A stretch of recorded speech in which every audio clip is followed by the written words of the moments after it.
back to my channel. In today's video, I'm going to show you how I did these super cute crochet Yankee twists from Toyotress. Keep on watching. So these are the Yankee twists from Toyotress. They sent me a pack of them. It comes with 8 packs. I used all 8 packs on my hair. Absolutely obsessed with this. These are the 10-inch Yankee twists in the color OT3027. Again, they come with 8 packs. I did end up using all 8 packs on my hair, and I'm absolutely obsessed with these twists and the color. And it was super easy to install. Like, I got MiniTwists, MiniTwists in less than 2 hours. Super quick, easy install. These twists were created by hand. Absolutely obsessed with them. Can't wait to show you how I installed them. Trust me, you will be able to do this. So let's get into the tutorial.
So I am so obsessed with how this turned out. I'm usually a left side part type of girl, but we put it on the right today and I'm feeling it.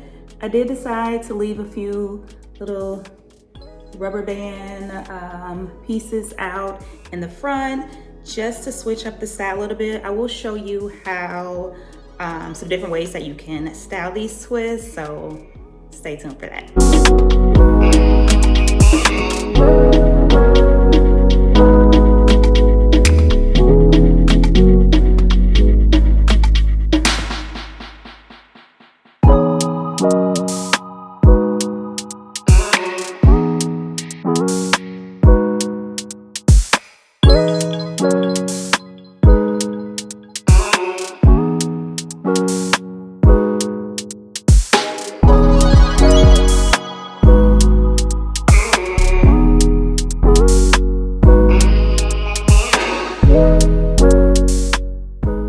It's just me, or are you guys also obsessed with this hair? Like, I'm absolutely obsessed. Love it. Quick and easy install. This is giving wash and go, twist out, perfect natural hair. I'm so here for this. I cannot wait to try these in some different colors. I will put the other color options on the screen as well as in the description box, so make sure you check it out. But baby, I'm obsessed. I'm absolutely obsessed to the point where I can't even get my words out correctly. So yeah, that part. Let me know what you think in the comment section below. As always, thank you so much for watching this video. Don't forget to subscribe, like, comment, and share, and I'll see you in my next video.